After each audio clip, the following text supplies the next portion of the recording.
Welcome back to the Goalie Corner presented by One Stop Goaltending. I'm Coach Michael. Today we have the Director of Goaltending for Evolution Hockey out in Manitoba. We have Brant Hilton with us, and the topic that he's going to be diving deep with us is going to be elevating practice design, in turn developing or development for goalies, right? But we're going to take a more big picture look at it. Is that correct? That's correct. That's That correct. is correct. Awesome. I'm going to let you dive right in.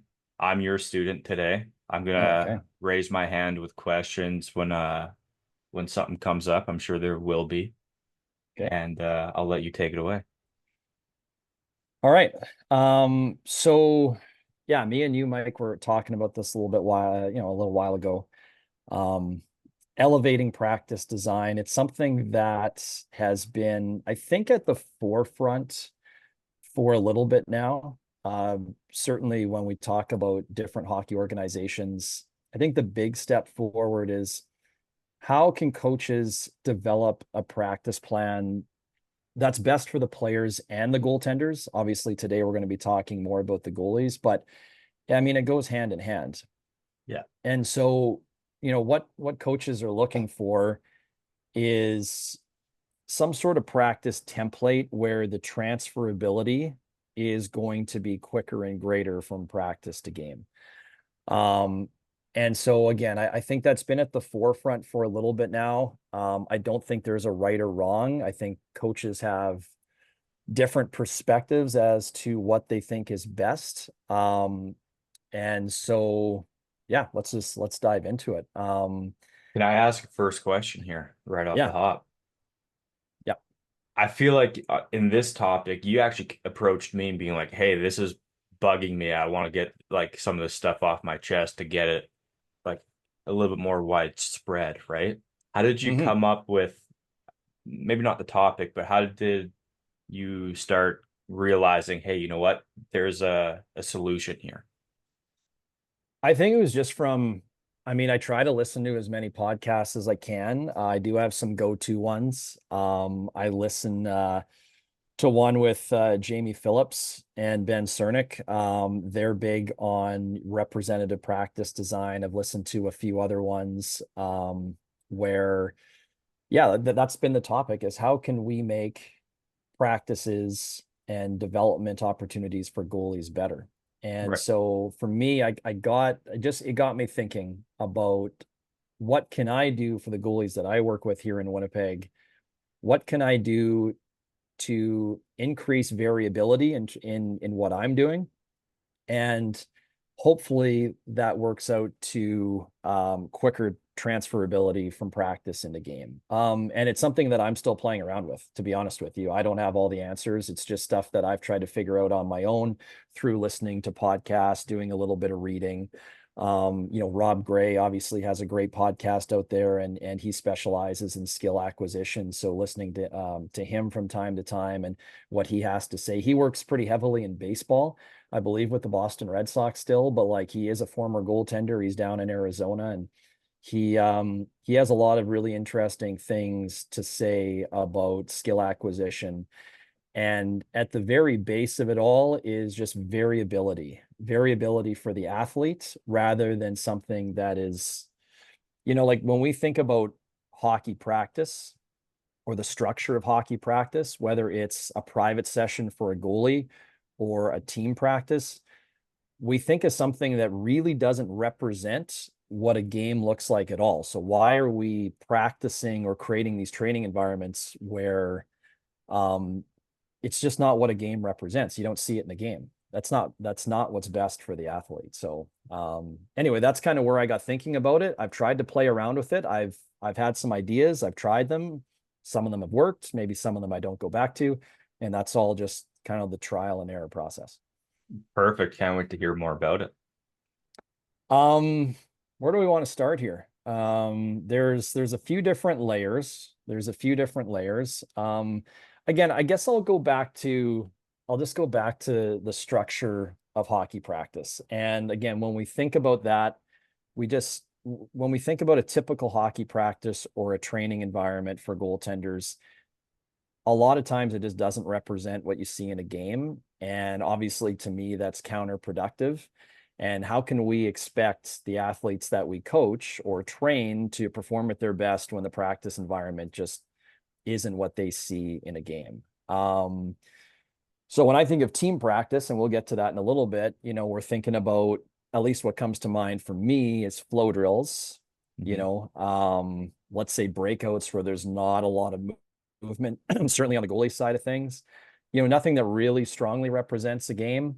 And so how can we eliminate some of that and incorporate some stuff, some drills, some situations where it best represents what you see in a game, where players have to make decisions, players and goalies have to make decisions under pressure, which, if you watch any NHL games, even minor hockey games, like, you don't have that long with the puck, right? You don't have a ton of time with the puck before you got to make a decision. You got to move it, right? You got to make a play. And so that's kind of what we want our practices to be like. And on the goalie side of things, not just locking in on a shooter, there's always going to be multiple options out there, right? How do we play that, all that different type of stuff. There's three different layers that I want to talk about today, two of which kind of intertwine and go hand in hand. The one would be private sessions. So that would be a goalie and a goalie coach, and then a goalie coach, and one or multiple shooters. Semi-private sessions would be the exact same thing, and then team practice. And team practices, I think, is where we can really get into some of the fun stuff, because I think team practice for a long time has kind of been the exact same thing. Flow drills, situations or drills that don't represent a game. And so I also like to hear your take on kind of how you would adjust that. Yeah. Okay. Go for it. Okay. So flow drills, like, it's as complicated or as simple as you want it, right? Like, it's as simple as throw a cone down, player has to take a step to the left or take a step to the right before shooting, right? You throw a coach out there, another player, right? That's diversifying for the goalies, but you can get more complicated than that, obviously, right? So for breakouts and stuff like that, I think trying to make a game realistic, but for me, the bigger problem is I'm not going to say it's a problem. I think it's just experience. For me, minor hockey, it's the coaches, right? The coaches are doing the best they can. They just don't have support, right? Necessarily, right? Whether that's That's a Hockey great point. Canada, BC Hockey, minor hockey associations, like, there should be some sort of structure coming down from all these places, assisting these new coaches, these parent coaches, on, hey, it's October. This is what you should focus on. Here's 40 drills for 8 practices. Pick and choose what you want, right? At the very least. That's for me, though. Yeah, no, it's tough. I remember listening. I can't remember what podcast I was listening to, but they were talking about minor hockey coaches and how these are volunteers. Mm-hmm. And to make a well-structured practice where everything flows with each drill, I mean, that could take a lot of thought and a lot of prep. And for someone who works an 8-hour job and then gets home and has to prep dinner and then goes to practice, they just might not have that time. Yeah. And so, yeah, what can be done to assist those coaches that don't have the time to think about a really creative practice plan? And that's certainly a challenge. Yeah. I wanted to start off with private sessions here. So when I think about a private session, it's one goalie, it's one goalie coach. There could be shooters in there, and that's one of the options, certainly that I just mentioned. So when I think of a private session, correct me if I'm wrong here, but when I think of a private session, I usually think of, when it's a shooting drill, it's a predetermined movement and then a stationary shot. Typically, that's what I think of. Now, it all depends on the space in which the coach has to work with. There are some organizations out there that have smaller goalie pads where the shooter really can't attack from different angles. Hmm. There are some organizations out there that do have a full ice sheet available, and so you can attack from different angles, and obviously that's great. But for me, when I think of like a private session, I'm thinking more of just a predetermined movement and a shot. And again, when we talk about game representation, that's that does not represent a game whatsoever. Um, and I was listening to a podcast with Rob Gray, and this topic came up is, okay, what do we do when we have a goalie and a goalie coach and that's it on the ice? What can we do? What do we do to increase variability?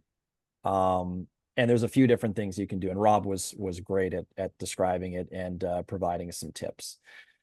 For me, when it comes to skating drills, and I don't know about you, Mike, but when it comes to skating drills, like I've really tried to get away from any type of line skating. What I mean by line skating is, let's say you're on the blue line and a goalie does, um, a 45-degree angle shuffle and then a 45-degree angle T-push, like some sort of pattern, and they're just doing that and doing that and doing that, and they're not thinking.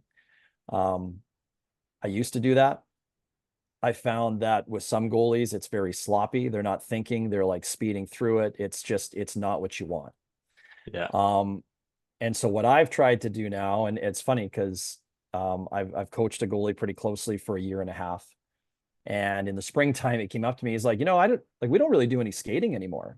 And I was like, well, I mean, that's not true. I do skating now with either a moving puck or like a moving stick.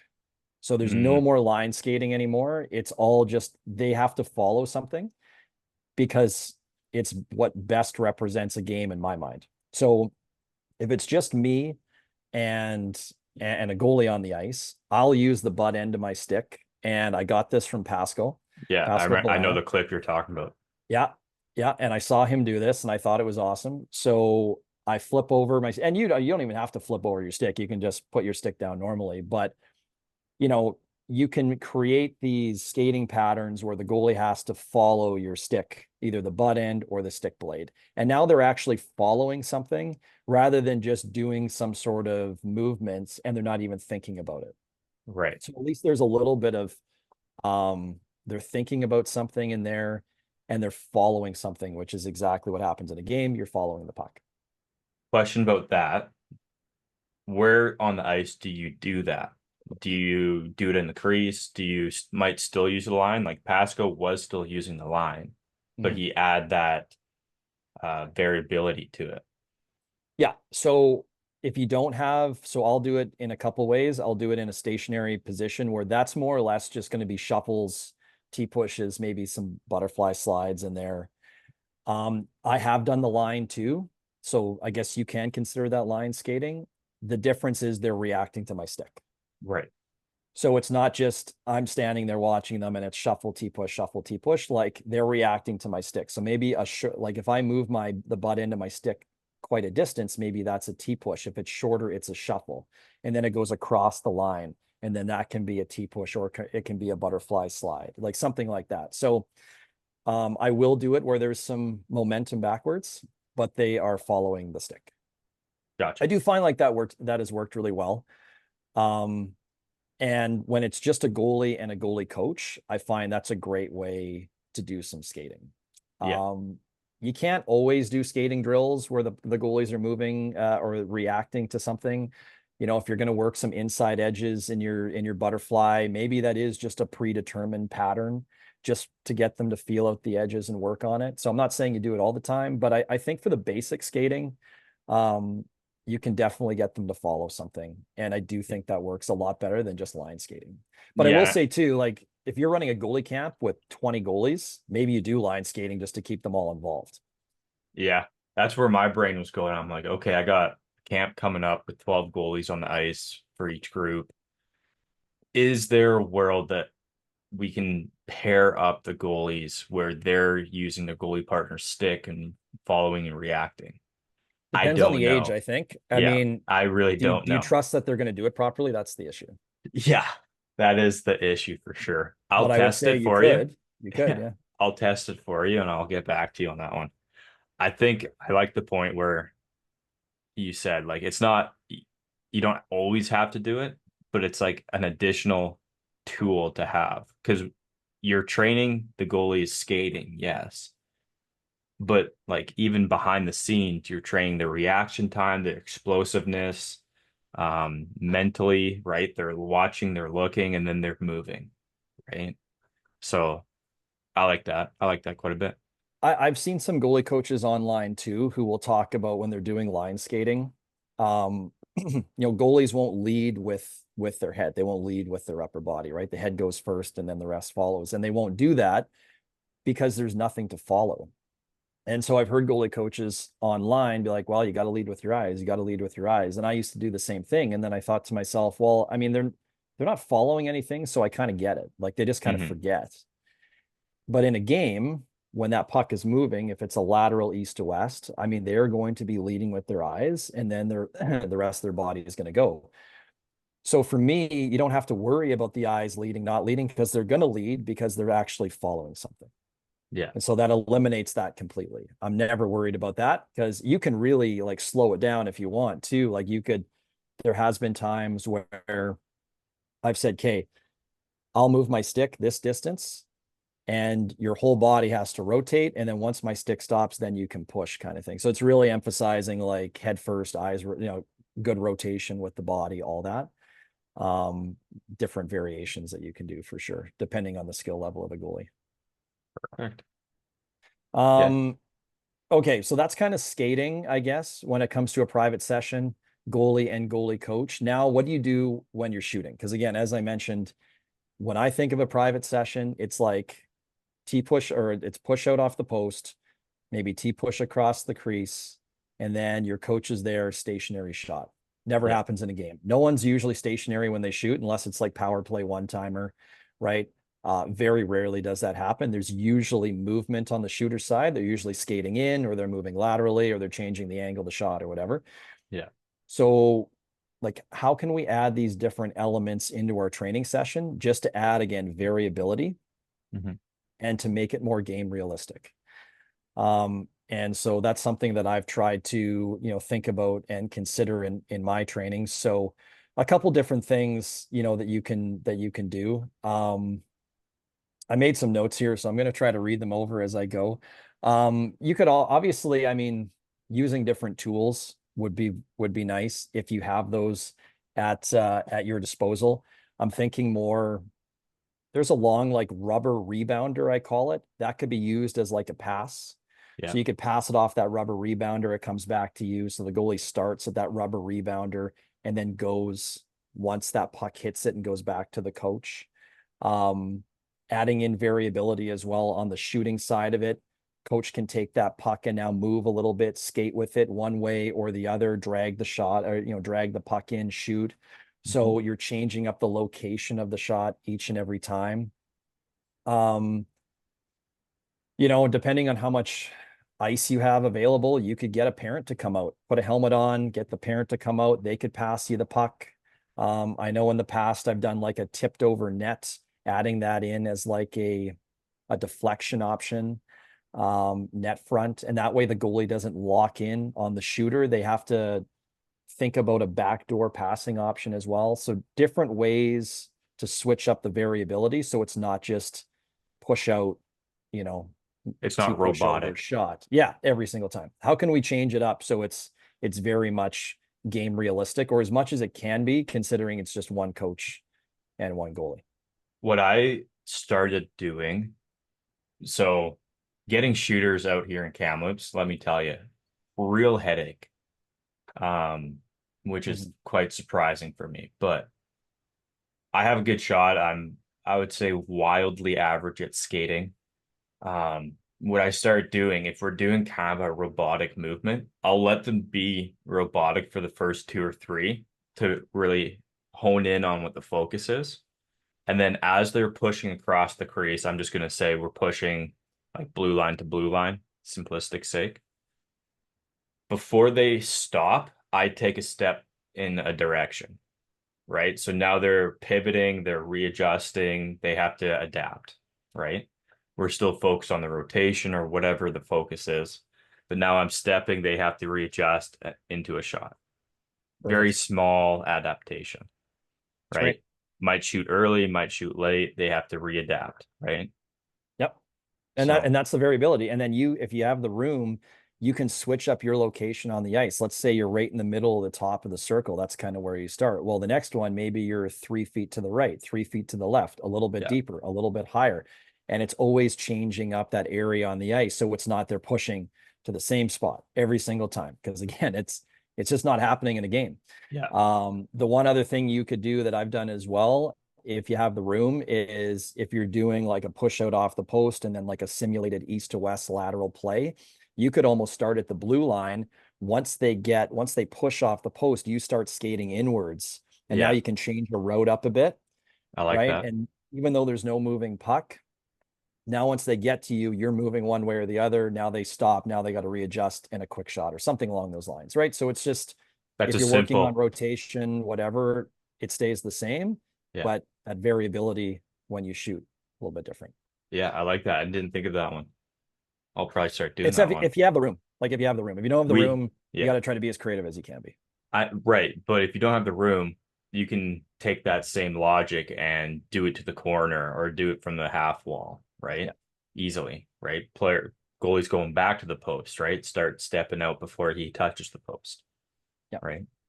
Lots of different things you can do. You can Ian Clark with the Vancouver Canucks does internal triggers, external triggers. So the internal trigger, and this is maybe more for skating, but you probably could incorporate this with shooting too. The internal trigger is the goalie just does a movement on his or her own, right? So let's say it's just a couple shuffles and then a T push back to the post or something along those lines. They're just doing it at their own pace, right? That trigger is going to be the same. And then the external trigger is you keep shuffling up until the coach slaps their stick on the ice or yells, and then the goalie will make that transition to their next spot. And so Ian calls that external triggers. So that's a different way too to kind of increase variability Mm-hmm. where the goalie doesn't know when you're going to slap the stick. You probably have to go outside of their vision. Maybe you go, if they're doing some crease movement, you go behind the net so they can't see you. And they're just reacting to that slap of the stick.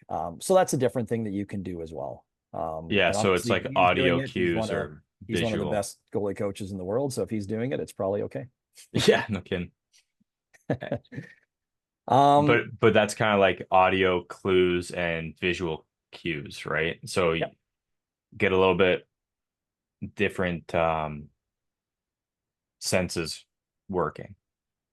Anything to keep the goalies on their toes a bit, where it's not Mm. just, okay, I'm doing two shuffles and a T push and I can do this all day long. Like Right. it's got to be something I think a little bit more challenging and different than that. Even at a really basic level, like even if you're starting off with a newer goalie who's let's say 10 years old and has only been a goalie for 6 months. I mean, you can still do stuff like this. You can still add in that variability. It's all good. It is on a case by case basis, but I don't think even if it's a newer goalie, you just do the regular stuff. I think you can add in that variability and it'll be Right. good. If you do private sessions with shooters, and you mentioned that in Kamloops, it's hard to get them out. But if you can get shooters out, whether it's one or multiple, man, does that make a huge difference? Because now what you can do is you can start to work on different situations. Right. Um, and all you got to do is take the hockey can of scoring situations and cover off a bunch of those low, high, east, west, screens, deflections, breakaways, net drives, below the goal line. I'm missing a few, but like, you know what I'm talking about, right? And you Yeah. can really add in variability that way. The one thing that I do, even with higher level goalies, when I have two shooters out, or even when I have one shooter, because then I can just be the second guy, when we're talking about skating drills, is now we get both of us moving and we're passing the puck blue line down. And now the Mm. goalie is working on shuffles and T pushes, and that's it. But it is a little bit of a bagger for the goalies, which I don't intend it to be, but it is like 30-second, 20-second intervals. But you're passing it back and forth and you're moving, Right. right? So shooter A is on one side of the ice, shooter B is on the other side of the ice, and they're moving around and they're passing the puck. So the goalie's got a T push, stop, readjust, small shuffles, T push, stop. then you could add in a below the goal line elements. Now they have to go into their post. Maybe there's some window work there if the puck goes behind the net. Lots of different skating stuff you can do, but you actually don't think of it as skating stuff because players are moving around. There's just no shooting. Right. I think that works really well. I like that. It just is a little bit of a bagger for the goalies, which I don't intend it to be, but it is what it is. Can't win them all. No. I And have I think thought, the players kind of like it too. I tell the players, like, you can be as creative as you want, add in a little fake, do a cutback. I don't care. yeah, Like, be like, work on something, but there's just no shooting and you're passing it, you guys are passing it back and forth, but work on whatever you want to work on. I like that. You could also kind of do that maybe in a smaller area with if it's a semi-private and you don't have any extra shooters, just you and the other goalie, because now the other goalie's working on Yes. playing the Yeah. puck and puck handling, Love it. Correct. and then they're 100%. all kind of taking a break. Speaking of a bagger, I've done that before where I'm moving around and it's a bagger for me. So I'll, again, shuffles and T pushes. The goalie in the net, goalie on one side of the ice, I'm on the other side, and I'll be the one that receives the puck and moves around a little bit. And Mhm. man, you do that like 4 times, and it's a bagger for the coach. But yeah, I've definitely done that before, and that's a great idea. And you can Awesome. actually get the goalie to move too. I suppose it depends on their level of Ability. skill when it comes to puck handling. And Yeah. you're right. So maybe they're just stationary. They stop it and they pass you the puck. If it's an older goalie, they can probably move around a little bit too, which would be great. Yeah, absolutely. Do a little 360 here and there. Yeah. Yeah. Again, anything to just add in that variability, I think is awesome. This is the stuff that I do. I don't know if it's right. I don't know if it's wrong. It's just stuff that I've played around with, and I do find I like it. I keep using Yeah. it over and over again. Yeah. I'm more of a boring Um, guy, I guess. what do you mean by that? What do you do? Sometimes it's hard for me to be creative. Well, and I'm an listen, I X's and mean, O's guy. me, me likewise. Like, I mean, for me to think of some of the stuff, like, I have to sit and think about it, and I Yeah. like try to envision the drill in my mind, and yeah, they don't just come to me, that's for sure. So, but yeah, semi-private stuff, semi-private sessions, I think, Mike, the exact same point. So we don't really have to touch on that too much. If you have a second or third goalie, now they can pass the puck. There's more things that you can do. They could be a deflection option backdoor for shooting drills. They can be passing options for shooting and skating drills. So I think it's great to get them involved. And while they might not think they're working on puck handling, they are, and it really does make a difference. Mhm. Um, and then, if they're really good, now you can get them stick handling or puck handling and moving at the same time, and then making that pass, and again, adding in a little bit more variability there. So There's one drill that I'm sure every goalie and goalie coach knows. It's like when the goalie's in their butterfly just off from the shooting angle, like to redirect the puck onto the net, yes. either a stick save or a pad save. Yeah. I like me playing. I was probably doing that for like 2 or 3 years with my goalie coach. And then one day he goes, okay, I'm gonna shoot, I might shoot it at your blocker, so make a blocker save at the net. And that like just blew my mind that, oh yeah, like that's a whole other thing that I could be working on here as well. Yeah. Right? Just blew my mind. And it's I've so never simple. I've never done that before with goalies. I've never done it where they're like a deflection option in their butterfly deflecting pucks. I've thought about it. I've just never done it. It's just a So redirection, right? It's pretty simple, especially in camps, to add that next layer. Or if you're just working on like shovel deflections, essentially, yeah. right? The goalie's working on stick saves, right? You just kind of have to lay it in there based on their age group. Do you find with the goalies that are in, let's say they're in the butterfly on the back door, like, do you find the goalies start to try to like really steer it towards the net and kind of like jam at it a little bit, which obviously is something you do not want to do? Correct. Yeah. So I don't put them right back door. I just put them like just off to the side. So if we're thinking blocker side, the puck's coming from top of the circle, they'll be just past the middle of the crease. So nothing crazy, right? Because I want that goalie to focus on the control. The goalie that's redirecting, I've spent a lot of time, like, I think it's just natural. Like, okay, if I push this hard, the puck should go that high, right? We've spent a lot of time teaching goalies, like, hey, just trust your stick, let the stick do the work, right? All we have to play with is the ramp angle and the pivot angle, right? It'll come. I just tell them, I'm like, I'm not shooting hard enough for your stick to do the work. It doesn't mean that you have to put in energy because now it's not going to happen, right? I call it, Mm-hmm. I'm like, no stabbing the puck. Yep. And Which happens so much, it right? does, and it's natural, right? It Mhm. totally is natural to a kid's brain. Like, okay, whatever, right?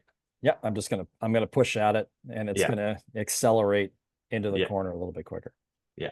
And after that, it's just gaining the trust that, oh, my stick is doing the work, and it is just small little tinkers of where it hits and the angle I have it at, Yeah. right?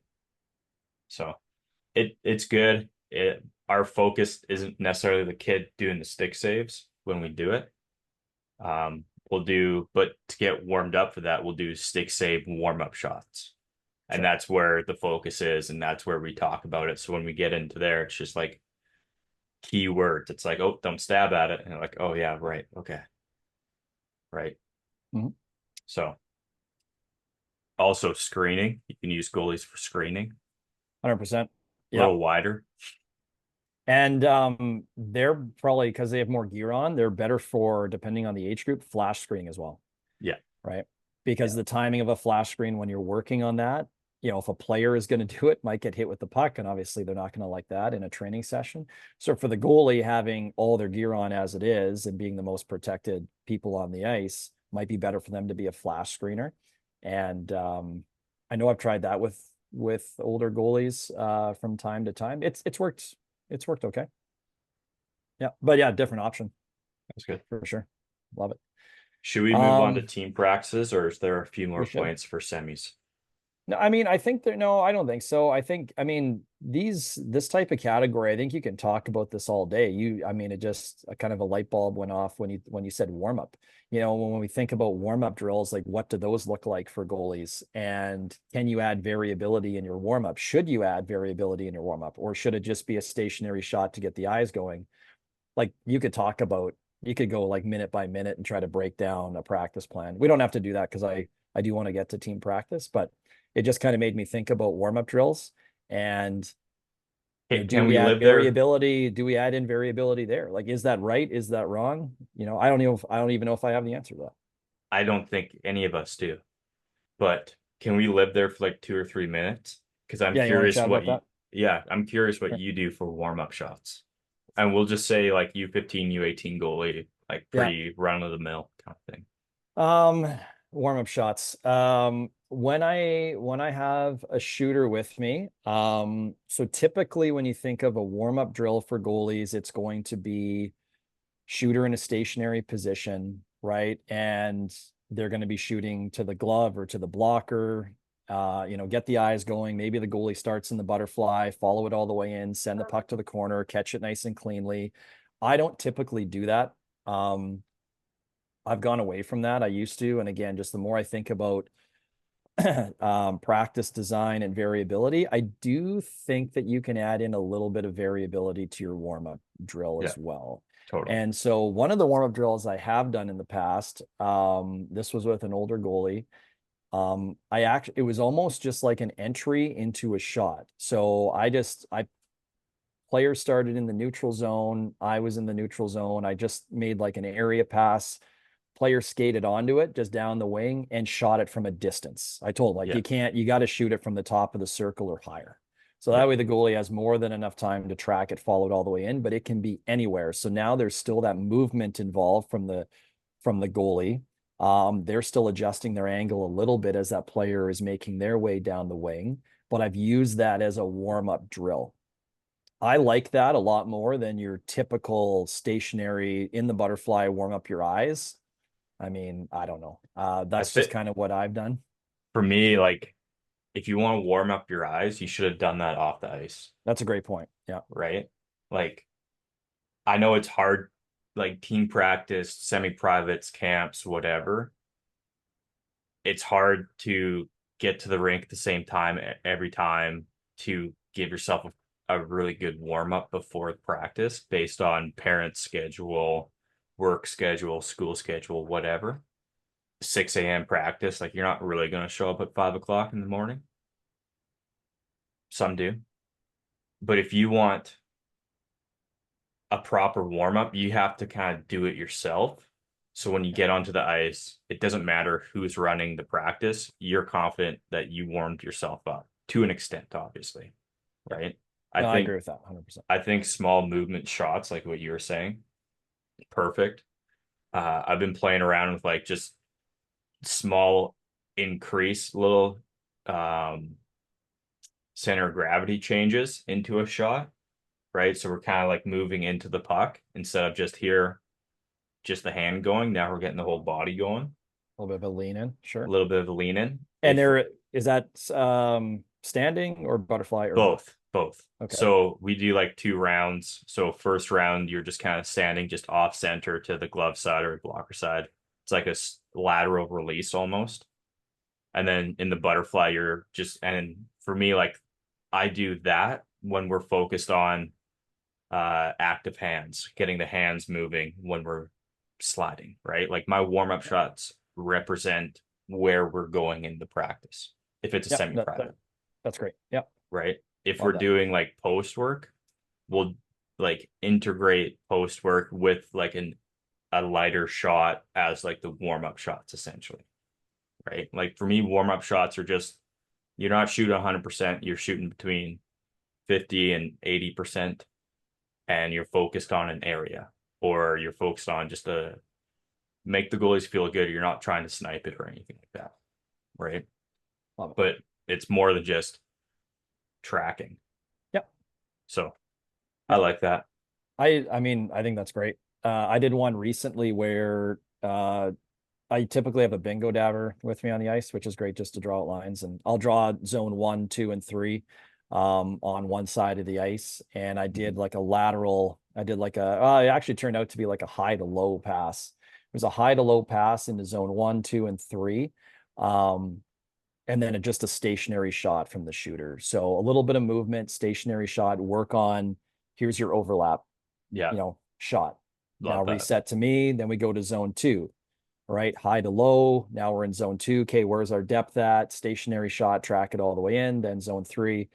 I did that a couple of times. So that was kind of a warm up drill for me where you're working the zones and where do you want to be in the crease in each of the zones, but also kind of warming up your eyes too and stuff like that.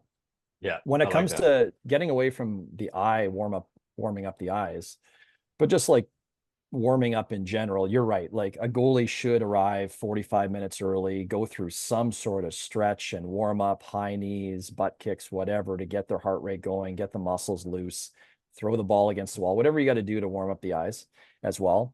I'll just do a little bit of puck handling and some movement there to start to typically. Maybe it's Yeah, rims, yeah, they get start in the crease, they leave, pass, like that gets them going and warm pretty quick too.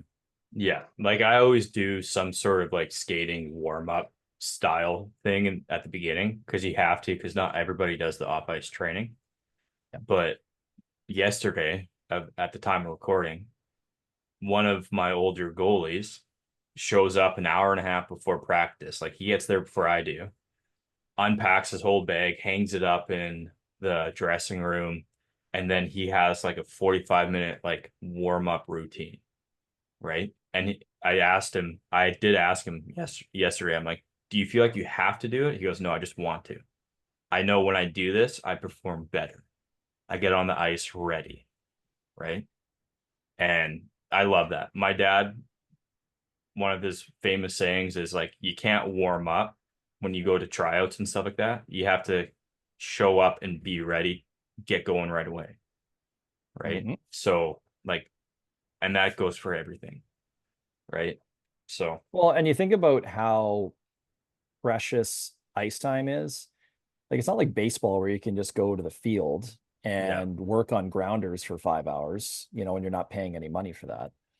Um, you're paying each and every time you go on the ice.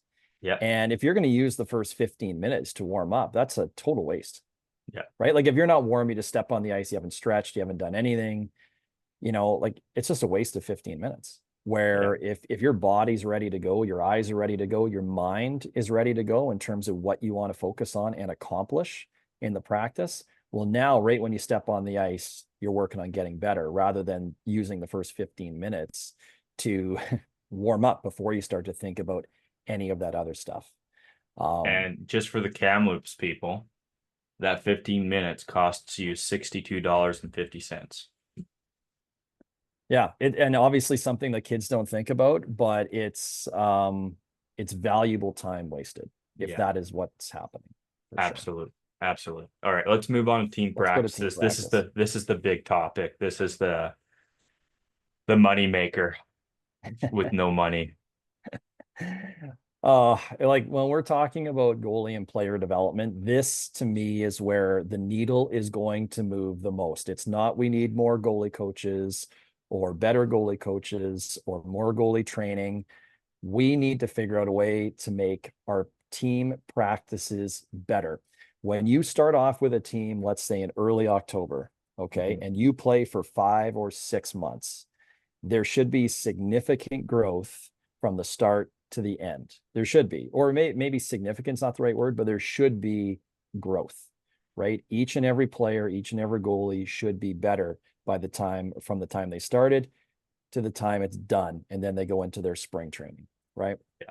And when that does not happen, like how does that not happen? So in Manitoba, if we're going to think about AAA here for a sec, we got U18, U17, U15. Okay, these guys are on the ice 6 times a week. Maybe they play twice and practice 4 times, or it's 3 and 3, depending on the schedule, whatever. Um, but they're on the ice a ton. Mhm. And how can how can there not be significant development happening um, with all the players and all the goalies? I mean, there's just so much ice time available, and and they're on the ice a ton. So for me, this is where things need to improve to really move the needle on the player and the goalie side. As we record this right now, the NHL, the NHL draft just happened. I believe there were 17 or 18 Canadian players taken in the first round of the NHL draft. Like that's a great draft for Canadian players. But think about how much better it could be if the training environment was better rather than just doing your regular flow drills and all that type of stuff. If everything that you did in practice represented a game to some fashion, and then you're adding in position specific development in there as well for the forwards, for the D, for the goalies, and you did that every single practice. Um, think of the development opportunity there. And so this is where the needle needs to move the most. Totally agree with you. And it kind of like circle back to the point I made earlier. Like the kids are just doing what they're kind of told. I think where I'm at here, like there's too much focus on too small details for age groups. Like you have a U13 coach solely focused on how are we dumping in pucks for an hour of practice. And I'm kind of sitting there like that should be like a 5 minute conversation off the ice, maybe 5 minutes on the ice, and then you have to make it what's next, what's after that, what's before that, right? Like systems are systems, you need systems. But if you're training the group as a whole with skill development, hockey IQ development, then the systems are going to come more naturally, right? For me, the best thing that can be done, and this might just be me, is get back to get back to stations. Treat each practice with 3 or 4 stations. And some days you can have 2 stations for defensemen only and 2 stations for forwards only, or 1 station for forwards only, and make it diverse. Do it for 3, 4 minutes and then change the drill slightly. So it might be doing the same movements, but the ending's different, right? And when you were just talking now, like even warming up that way. Like have the defenseman doing some PK Subban style stuff on the blue line as like their skating warm up, right? That could be pretty powerful. Have the players do some Connor McDavid tight turns against the boards. It could be pretty powerful for warm up too, and Yeah. then move in. I think anything where players and goalies are making decisions under pressure, Mm, right? I think is going to be very valuable. If you can build your practice based on that and then incorporating the scoring situations, I think you're going to get some really good results. Obviously, adding in some position specific development opportunities in there as well mhm. it would be beneficial. But I think that's where you're going to see a lot of development. When it comes to practice structure, again, when I think of a team practice, I'm thinking of a lot of flow drills, right? And this is kind of the, I don't know if it old way of thinking, perhaps. But I'm thinking of a lot of flow drills, and I'm okay with the idea of flow drills if they represent a game again. So 2-on-1, if you want to do some of those, sure, because you see 2-on-1s. How are we playing those? What are the defensemen doing? How's the goalie reading off the defenseman and where the two players are coming into the zone? What hands are the players, etc. 3-on-2, same thing. Okay, you want to do some of that? I'm cool with that. Don't spend a ton of time on it though. But the flow drills where it's just a pass, guy skates down the boards, walks into the hash mark area, rips one 50 times in a row, like never see that ever in a game. So why would we even bother? So I think eliminating the flow drills to a certain extent would obviously be beneficial. To me, this is how we structure things at Evolution Hockey. This is how we structure a 60-minute skate. Um, and if I was a head coach, I would do the exact same thing for all my practices. Yeah. Okay. So we start off with a game. We go blue line down, split the groups. We start off with a game. It's 3-on-3 blue line down. You got to regroup with the coach. Coach is right in the middle. Pass it to the coach. Now you're on offense. Get it back. Right. Do that for 7 to 10 minutes. So it adds in that compete right off the bat. Kids love playing games, right? Why do they want, like, no one wants to do circles for 5, 10 minutes. So let's just play a game. Now you're making all these decisions under pressure right off the bat. Mhm. Then you go into your position specific stuff with goalies. Hopefully you have a goalie coach there, but if you don't, hopefully there's someone designated to work with the goalies who actually knows what they're talking about and can help them and assist them in some way. And then obviously on the player side. And then you go into your game situational drills, blue line down. You split everybody, and then you go into that work, and then maybe you finish off with a small area game. That's typically what we do. I really like it. You can tweak it however which way you want, right? But I think the more small area games and game situational drills, the better. So just a question for me, and I'm sure a couple of listeners know. It goes back to that first 15 of the practice, right? You guys are getting right into a game. How do you manage potential injury? If guys show up 10 minutes before an ice time, don't warm up, jump on the ice, get right into a little scrimmage. Well, so typically what we do is we'll use the first 5 minutes of an ice time for players and goalies to rip around the ice and do Gotcha. their warm up there. So it's not just like we step on the ice. And Let's say you're you're going. practicing at 6 o'clock. Yeah, it's not like that. We use the first 5, 6, 7 minutes as almost like just a rip around. Players and goalies can do whatever they want, right? They can work on their hands. They can shoot a ton of pucks. Goalies on the sideboards doing some skating. They can work on puck handling if they want. So we use that as a warm up and then we get into it. So the expectation is obviously goalies and players are going to be warm at that time if they use that available time properly. And Gotcha. then we go right into that blue line down regroup with the coach. And you're also kind of teaching responsibility, right? We're putting the responsibility onto these players for the first 5 to 7 minutes. Do Mhm. what you need to. This is your time. Don't just Yeah, sit there and talk to your buddy. 100%. Right. And I mean, I'll be honest, none of them do. Everyone's got a puck. They're passing, they're shooting, right? They're working on different things. Yeah. So they're definitely getting warmed up that way, no doubt. For the goalies, it's a little bit different. So I got to reiterate to the goalies, let's do some skating here. Let's make sure we're warm. Obviously, do some stretching, but let's make sure we're ready to go. The hope would be that they use a half an hour, they're there a half an hour, 45 minutes ahead of time to get that proper stretch and warm up in. But let's say for whatever reason, traffic or schedules, they can't. They got to use that first 5 to 7 minutes, get on the ice, stretch, warm up, do that stuff. And if we have multiple, when I say multiple, like 3 or more goalies on the ice at once, and let's say they're not totally warm, they don't have to start the game and they can use that extra 3, 4 minutes to get warm before then going in and taking out one of the goalies blue line down. Perfect. What else do you think we can do? What do you think the parents? So a lot of people that listen here are parents. They have goalies, they on their teams and stuff like that. What can the parents do to help with team practices or help their goalies manage team practices to be more efficient for them? What can parents do? So you're just thinking parents in the stands? Parents in the stands, parents at home, parents away from the rink. Like I can give you like my number one answer Sure. is have a discussion with the head coach. A lot of times head coaches in minor hockey clubs, they'll be the first to tell you they know nothing about goalies, right? Parents expect that the head coach knows something about goalies. Already there's a miscommunication, right? So if a parent shows up at the beginning of the season, hey, I'm so and so's mom or dad.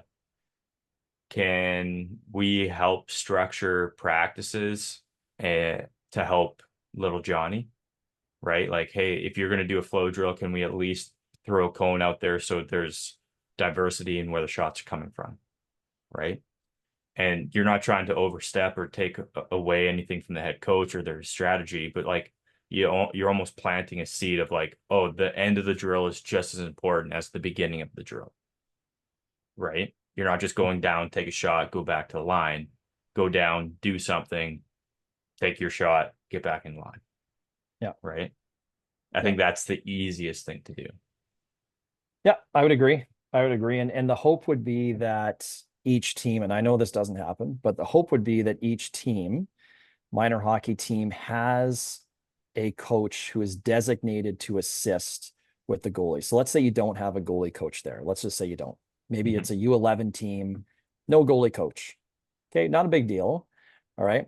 I think one of the assistant coaches needs to take it upon themselves to lead the goalies, lead that type of development. And then if they don't know anything about the position, they need to educate themselves in some way just about the fundamentals of the position. So Yeah. what's a proper stance look like? What's the basic skating movements? How do I teach that? What's the importance of eyes, leading with our eyes, vision, tracking it all the way in and out? And then what's positioning look like? Angle, squareness, depth, right? Yeah. And then you could get in, depending on the level and the skill of the goalies, how do we handle the puck properly? Maybe add in some recoveries in there, but they should know the basics of the position and they need to educate themselves accordingly. I don't know how many do that, but that would be my wish. Have a designated person looking after the goalies, hammer home the fundamentals, right? And if the goalies are a little bit more advanced at, let's say, the U11 level, okay, now let's get into rebounds, recovery. What leg are we getting up with? Are we sliding? Are we getting back to our feet based on where the puck is? Da da da da da. Yeah. So that would be my hope. That does sound like a lot now that I'm spewing it out, but It's in an not. ideal world, that's kind of what you would like, right? Yeah. I think one thing that would be nice, every team kind of has someone who's responsible for the goalies, I'd say. Whether that's a defenseman's dad, who's on the bench at that end during the games and whatnot, and he takes a little bit of interest. Like every time I'm on the ice, there's usually a coach around me to try to pick something up, right? It'd be awesome if they had that conversation that they're trying to have with me on the ice, off the ice, right? One, it's away from the kids, so they're not going to overhear if you're telling me that the kids sucked on the weekend. Two, it's uh, an easier place to have a conversation where I'm not worried about pucks flying around my knees or head, And then 3, when I'm on the ice, my responsibility is the goalies, not the coach, right? Not training the coach during goalie training time, right? So I think if you have someone like that, be open to the idea of having a conversation with the goalie people in your association around you. I want to say the majority of us are pretty open and willing to have those conversations and give you some knowledge that makes sense to you and go from there essentially, right? Like, and 1 or 2 emails isn't the end of that conversation. It's like 1 or 2 emails October, November, December, January, February, right? All you're doing is what can I do now easy for me to help them, right? Well, you're talking about coach mentorship, and that's huge. Essentially. Yeah. And so when it comes to team practice in general and kind of rethinking what really good team practice is, it's going to be a buy-in from all the minor hockey head coaches, all of them. They all need Yeah. to buy in and be like, you know what, I can do things differently and I can do things better. Mm-hmm. Even if they have been a coach for 20 years and they've seen success and they've had teams win, even though at the minor hockey level, winning really doesn't matter, Yeah. right? Let's say they think they know what's going on, admitting that they can be better and trying to change things up for the betterment of the goalie and the player. This is all it's all hand in hand here, right? I mean, what's good for the goalie typically is going to be good for the player and vice versa. Yeah. And so it just takes a total buy-in from the head coaches, and that would be the biggest challenge. But you were talking about coach mentorship there, and even like mentoring at the younger age groups, mentoring a assistant coach who doesn't know anything about goaltending. And you're right, meeting with them once every 2 weeks and be like, hey, how's it going? Okay, maybe this is something that you can focus on now. What have you seen from the goalies? Like getting them, that assistant coach, to learn a little bit more through your eyes, I think would be really beneficial. But it comes back to the buy-in and getting people That care. who care and who want to do that. And I Mm-hmm. think I don't know how many people would want to have a goalie coach kind of be their mentor in a sense. But that would be it's something that I've thought about. I just don't know how many people would be interested in it, and that would be the problem. I almost wonder if, like, I'm a pretty big part of the minor hockey association here. And like, I was always reacting to people coming to me. I almost wonder if it's better if I am proactive going to them. Hey, here's what I have, or hey, do you need help with coming up with drills for the 10 scoring situations? Here's what I got, right? And instead of me coming, here's what you can do for the goalies. Here's what we can do for the team. That, yeah, it does help the goalies out too, right? Yeah. I almost wonder if that's the solution because now they don't really have an option to come up to me. Um, I have no problem going up to people and starting a conversation, whether they like me or not. I don't really care. Um, and if they take it, great. If they don't take it, whatever. I did what I could to try to help the team. I feel like if you want to see change, you probably have to Start it. initiate that Yeah. change. Starts with That's the what man I in would the say. mirror. But it What? just it does come back to, for those coaches who have been doing it for a while and have seen success and seen players grow, they probably think everything's good. And it's just about trying to think outside the box and knowing that things can always be a little bit better. Hmm. And that's on the goalie coach side of things, and that's on the player coach and head coach side of things. And if you're Absolutely. constantly thinking about that, you yourself are going to be improving, Mhm. and then your athletes will be improving as well. So that's the biggest thing. But team practice to me would be, if we really want to see a difference in goalie development. Last time me and you spoke, does Canada have a goaltending crisis? Well, they just had 7 goaltenders drafted into the National Hockey League in the draft. So obviously a very good draft for them. But if we want to see that needle move, I definitely think team practice during the regular season or even spring, because spring hockey is so massive now, even spring hockey, right? team practice just needs to be more beneficial for both parties, not just goalies, for both parties. I agree with you on that. Absolutely. And yeah, I do think it starts top down, especially in team practices, right? Like you and I are just talking to each other essentially right now. And I feel like both of us actually have a good idea of how to incorporate better team practices for everybody. And we just kind of have to be loud enough to get our voices heard to start that change, right? It'd be Well, pretty it'd be pretty cool if Kamloops had I think you said there was 13 players drafted from Canada, right? and players in the In first the round, or what are you yeah, talking about? yeah, yeah, yeah, first round. First round, I believe there were 17 or 18 players, Canadians. Canadian players taken in the Wow. first round of the NHL draft this year. It was a very good first round It would for be Canada. pretty cool if one or two of those were from Kamloops, right? Whether they think Kamloops minor hockey or not, but the fundamentals in the started somewhere, right? Mhm. So I think at a slightly older age, you could just do small area games for the hour and it would be awesome. Like really, yeah, without any type of technical training, situational training, just players learning how to handle situations under pressure in a small area game setting. You could do 2 stations, 3 stations, depending on, well, three, I guess you need 3 goalies.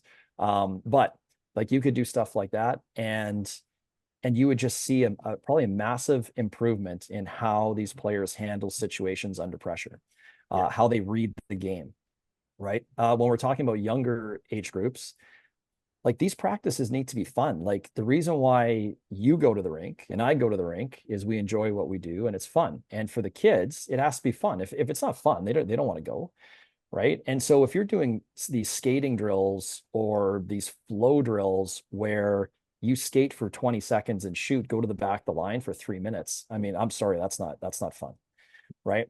Keep the kids moving. They got tons of energy. Keep them moving. And again, small area games or whatever you got to do, right? Like create some drills that represent a game.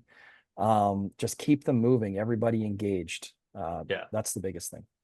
I'd even say divert, like for the younger kids. I just had this thought, and we used to do this when I was younger, is like diversify a little bit. So there was a few practices I remember our coach brought out ringette rings. Everybody flip your sticks over. We're doing the whole day with ringette rings. And this is like Timbits, so like there were no goalies. So we're all struggling to make passes and catch the ring and stuff like that. But when we went back to pucks, everybody's hand-eye was way better, right? We did the same thing with tennis balls, right? You whack a tennis ball, it goes flying around. Well, I was trying to get it to Johnny over there, so I have to actually think of how I'm hitting it, right?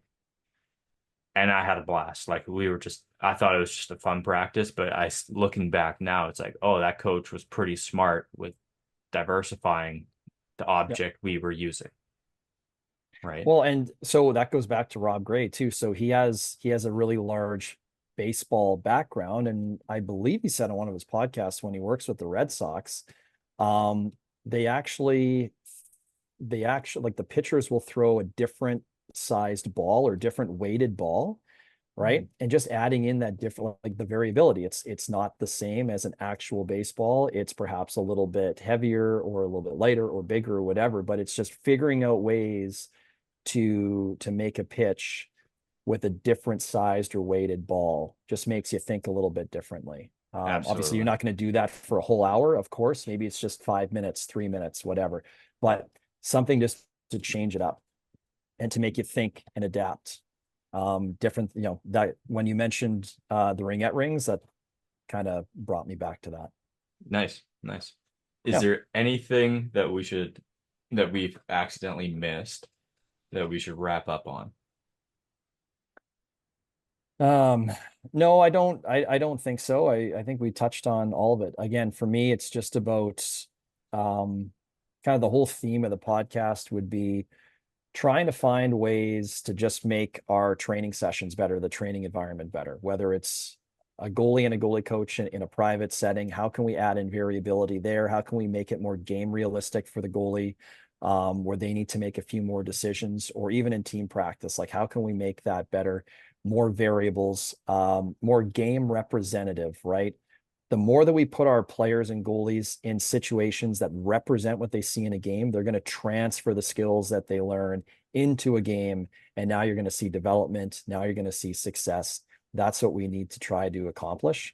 And it's just about, honestly, it's about having these conversations, hoping that some people hear, hoping that they incorporate that into their next practice, and then maybe a domino effect where it really becomes something. Absolutely.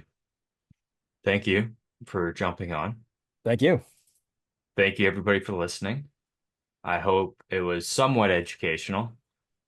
And if you're listening it just to fall asleep to, I hope you're having great sleep. And tune back in next week.